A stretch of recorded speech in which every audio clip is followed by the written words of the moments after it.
Ladies and gentlemen, thank you once again for tuning in to another episode of Generational Wrestling Podcast. As always, is yours truly, the 28-year-old piece of gold, the franchise, aka the showstopper, better known as the GOW's resident tribal chief. And with me, as always, I got my tag team partner, my brother, my family. He is the flyest in the room, Mr. 1, 2, 3. Pin that ass down, K Breezy, aka King Two Code in the building, bro. What's good? We back. Yo, man, what's been good, man? We had a nice little extra days off. I had to take care of some personal matters. But other than that, man, what's good with the people? What's good with you, bro? Hey, man. Hey man, I'm good, man. We got a rare 3-day show for the people, man. So we got an NXT review, followed by AEW Wednesday Night Dynamite winner is coming pre-show, followed by AEW Dynamite winner is coming 2021 review show. But with that being said, man, so let's talk about some of the highlights from last night. So of course we had the debut yesterday of Harlan, and then of course we had we had a no holds bar match with Cameron Grimes and Duke Hudson. We would then also have Cora J versus Dakota Kai, and then we'll finish up the night, man, with that boy Bryan Breaker, and then, of course the cruiserweight champion Roddy Strong. Too cold, man. To start off the night, we had Cameron Grimes defeating Duke Hudson in the no holds bar match. Cameron Grimes ended up picking up the victory. What did you think of this match? It was okay. I mean, it just wasn't important. It was okay. It was just a match to have. It was just the match they put on TV. Good way to start the show, but it was a 3 out of 5. All right, then of course after this, so we had Grayson Wallace. He responded to why he attacked Johnny Gargano after having a chance to hear Grayson Waller and his explanation for this, man. Me and you, we kind of said, why can he have attacked somebody else, or why Johnny, especially if Johnny's going to leave the company, or at least for the time being, leave the company and be gone. Why him out of all people? Because how are you going to follow that up? He said something to the effect of, what Johnny Gargano said a week before, if you bet on yourself, you can never truly lose. But my thing is, you attack somebody who isn't going to come back to defend themselves, or at least not right now. It's kind of like beating up, somebody with no hands and no feet. It ain't fair. What did you think of Grayson Waller's explanation? It took a minute. It took a minute for you to think about that. But what do you think of Grayson It hit me. As soon as you said it, I laughed at this. Yeah. But what did you think of his explanation? And then aside from the attack, do you see Grayson Waller, man, being somebody that NXT 2.0 can really get behind for the future? There's something there with him, but it makes us. He made a statement. Don't get me wrong, but it's like, well, we know Johnny's not coming out, so it's like, now what are you gonna do after? What are you gonna do after this week? Okay, you attacked him, then you came out and explained it. What are you gonna do to step up? Right. That to prove what it is that you're proclaiming or whatever. So, yeah, man. Okay, all right. We'll see. It's a we'll see. Next up after that, we get Ivy Now defeating Amari Miller. Then we had Harlan, who made his debut against Guru Raj. Of course, it was a squash match, but I mean, just taking a look at Harlan, we've seen Harlan on TV the last few weeks with Joe Gacy. Hey, big boy. I mean, to me, he looks like a younger, bald Brock Lesnar, almost. What are your thoughts on Harlan, man? I got to see more of him, man. Not familiar with him. I know he's been dubbed as that next Brock Lesnar, that next big thing, but I really want to see more of him. This was it was a squash match, man. Just really wasn't. I mean, he was impressive, but yet, I need more. And the whole him with Gazy,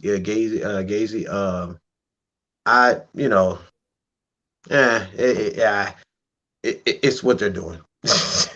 Man, it's what they're doing. I guess there's a way to introducing him. He's just this monstrous murdering monster, that has to be coddled and like a baby, I guess. And I don't know, man. We'll see where it goes, man. A lot of this stuff that they're doing really is we gotta see where it goes, because you're moving on to a new storyline, especially with some of the people like Waller. So it's like, yeah, I guess we're on another 3 week push. I think we're on our third 3 week push at this point. But yeah, we'll see where it goes. Hey, so really quick, he wasn't on the match card, but he did have a segment. I want to kind of fast forward a little bit because I saw something that absolutely I cannot unsee. So we said that oh my god, we said that Von Wagner looks like a jacked up 7 foot Edge, right? But then somebody put a picture of Edge and the Great Khali together, and a picture of Von Wagner in the middle. It said that Von Wagner looked like the love child between Edge and the Great Khali. And I was like, God damn it, I can't unsee this to save my life. I was like, no, it's Edge Khali. Oh my God. But moving forward, man, that was in my head, dude. I got to send that to you. I'm petty, man, but it is what it is. All right, bro. We get Cora J versus Dakota Kai. So we know what Dakota Kai can do. To me, I feel like she's one of those people, much like Bianca Belair and a few other select women in the NXT, former NXT women's division, superstar, I should say, at the time. She's one of those rarities who I felt like should have had the championship by now and never got it. Right now, I feel like she's kind of almost in that female Dolph Ziggler role. And when I say that, I'm not trying to compare her athletically to Dolph Ziggler. I simply mean I feel like she's a woman in NXT who you could either leave her in NXT or you could call her up. I think she would do fair in either one, but I feel like she's somebody that's dependable. I feel like she's somebody who, even if they never put the championship on her, you could put her in the ring with somebody that's green. You could put her in the ring with somebody that's just experienced or even better than she is, and she could deliver a solid match just off of name value alone. Of course, talent next. Too cold, man. It's obvious they're pushing Cora J. She seemed like one of the females that they're pushing outside of Toxic Attraction. What are your thoughts on Cora Jade? I know a lot of people are behind her online, but what are your thoughts on her? I Look, my answer is going to kind of be the same.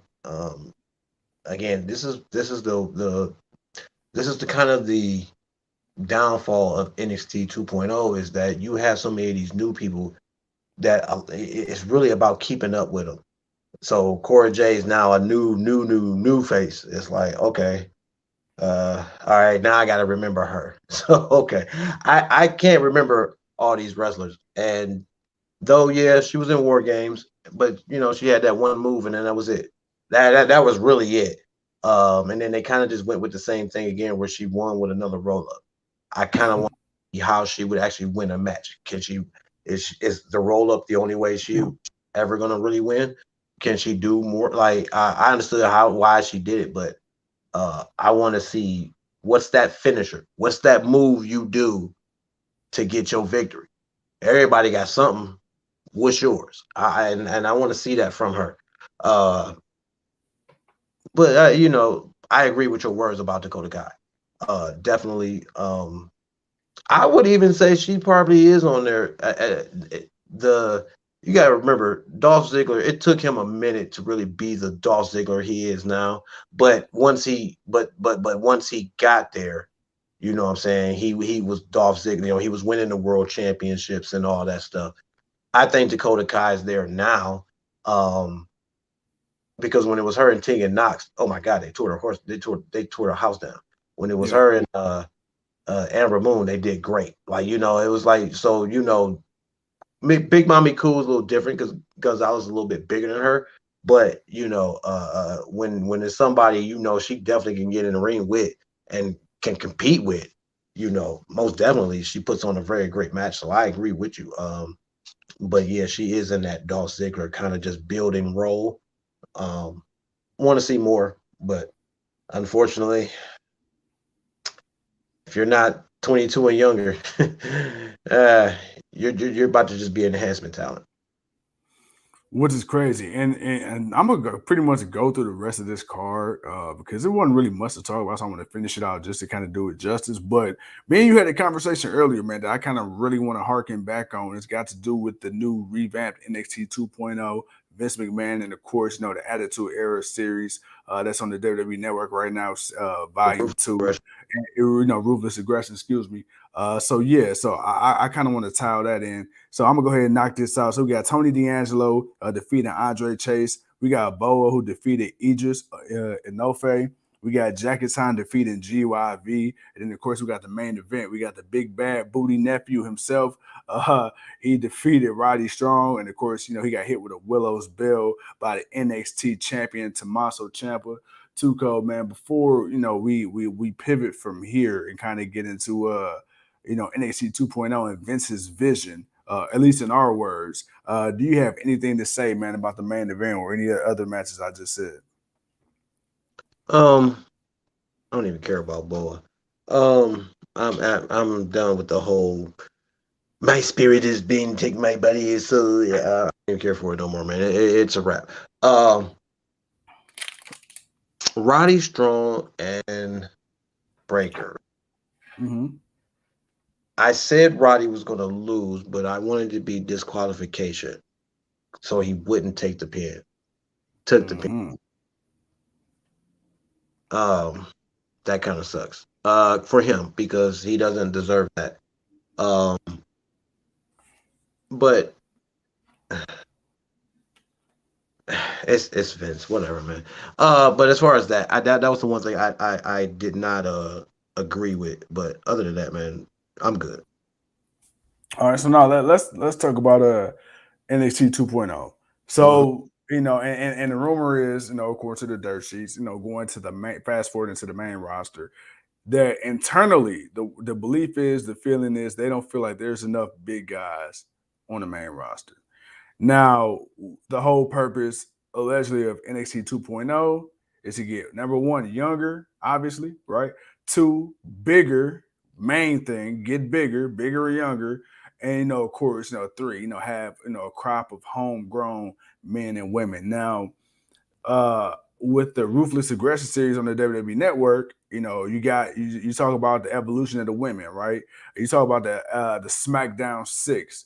And even though, you had guys like Rey Mysterio who had a name before WWE, he really, really, really gained, that Rey Mysterio aura that we know now. When he came over to WWE 2002, Cruiserweight came out, man, just really shut shit down, especially at the time where WWE really didn't give a shit about the small guys. So Ray kind of came in and really just off rip was one of, especially being a WCW guy too, and former ECW, but being one of those rare ones coming over and just having instant success almost.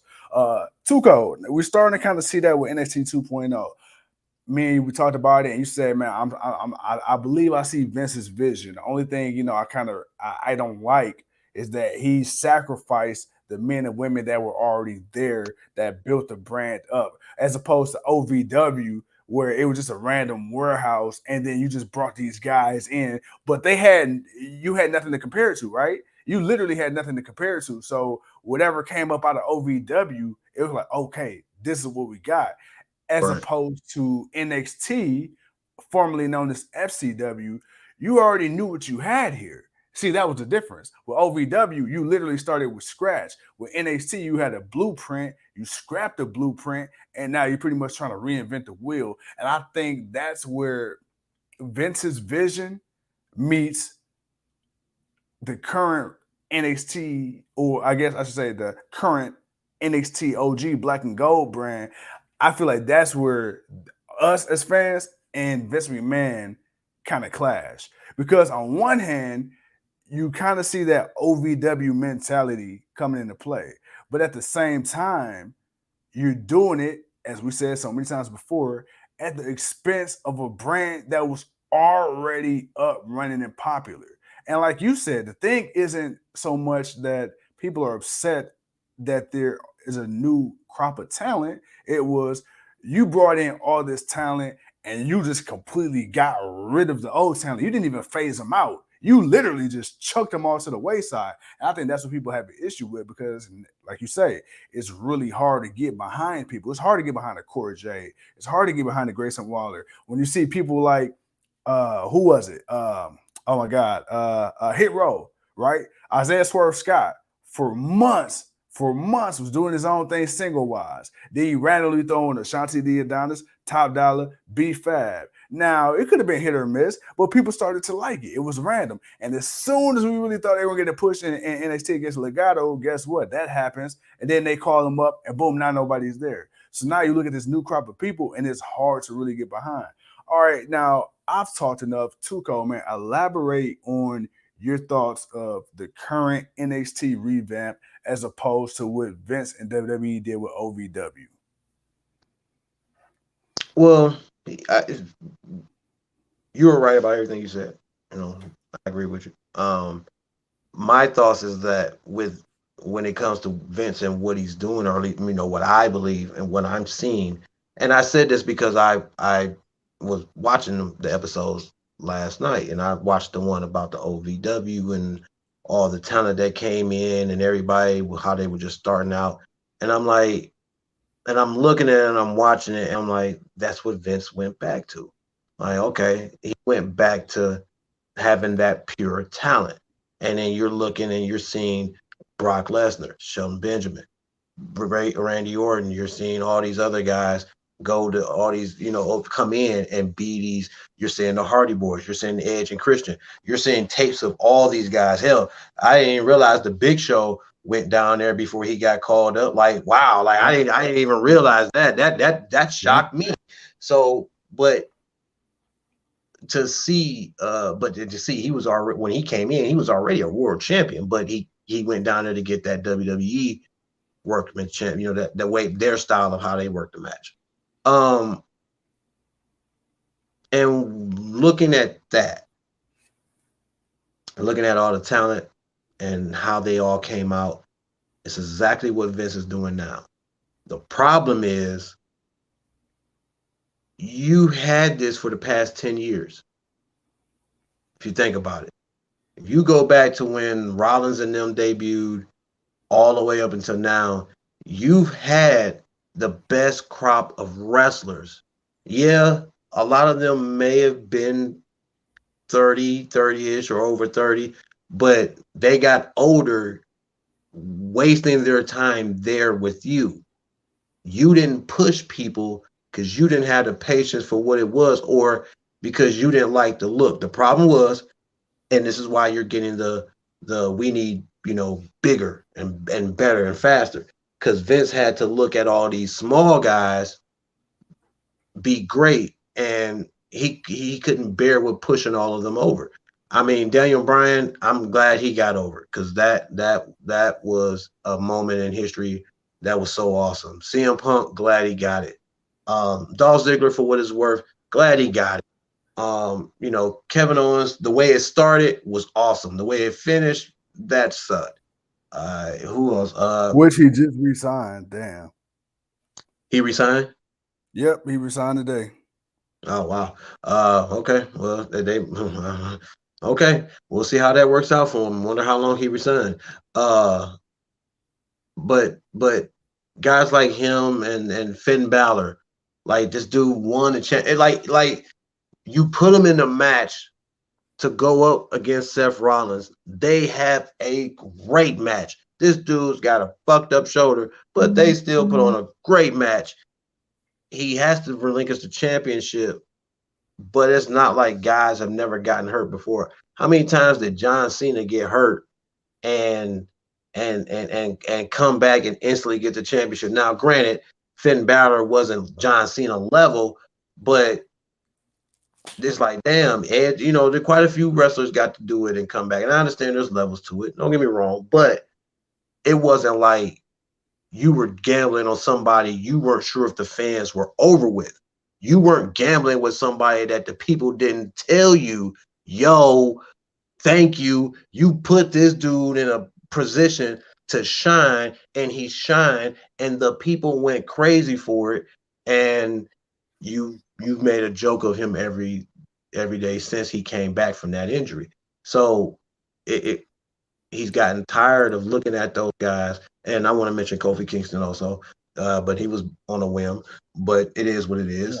Big E, small, but he fits the stature of what Vince likes, big and muscular, but he's just not tall, but he's athletic. Big E's can move. So, and he wants that next big thing, but instead of just the one or two next big things, he wants a stable of them, and he wants to have more ownership over them.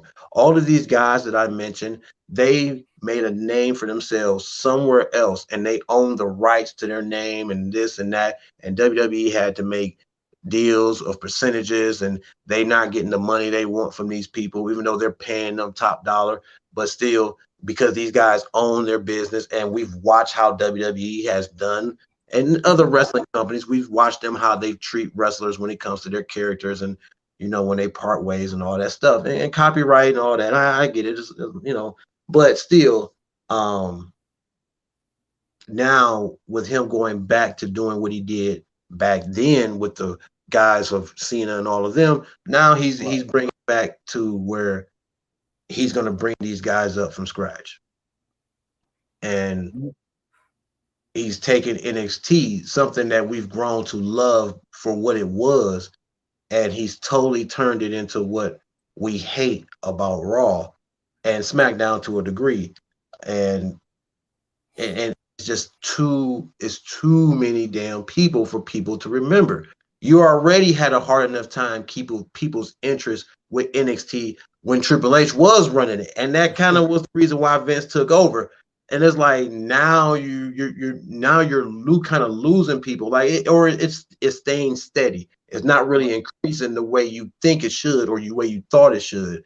And also, who are we to believe that these people would be the same type of people when they get up to the main roster? Like, you change who everyone is in NXT to something totally different when they're on the main roster. A handful of them kind of stay the character. Like Ridge Holland, he's still kind of who he is, but he's more of a fan now than he is the badass that he was. So it's like, all right, okay, we'll see. And we still haven't seen him. That's funny. We've been seeing Sheamus and Cesaro, but where is he at? Why hasn't Holland wrestled since the tag? So it's like, it's like people. It's at a point where we know all of this already. We see all of this already, and no one has really any faith in it. And I get what he's trying to do. It'll work for some. But man, I don't know for others. And then especially we got to wrap up and get ready for our AEW show. But especially when you think about the whole supposed 6-month mandate and things like that, they evaluate talent after 6 months. I think that'll help, but I think that also hurt a lot as well because you got some people who everybody isn't going to take to it right away, right? Everybody's not going to be a Braun Breaker. Everybody's not going to be a Hook. You're going to have people. I mean, look, when what's her name? I can't even think about it right now. Okay, let's take it really quick. Britt Baker, Britt Baker wasn't Britt Baker in 6 months. No, it took her to come out week after week after week after week, and then she got booed. And then guess what? She wasn't a great heel at first. When she was on that cruise, she was like, "What the hell? Like what? That was random." But over time, that's the time. But you know what? Speaking of time, we're running out of time for NXT. We got to hurry up and hop right back on here for the AEW Winners Coming 2021 Match Card Pre-Show. So with that being said, ladies and gentlemen, thank you once again for tuning in to another episode of Generational Wrestling Podcast. Hop right back on this live stream, man, in about, let's say, 30 seconds. But with that being said, we'll see y'all in 30 seconds, motherfucker. Peace. My man.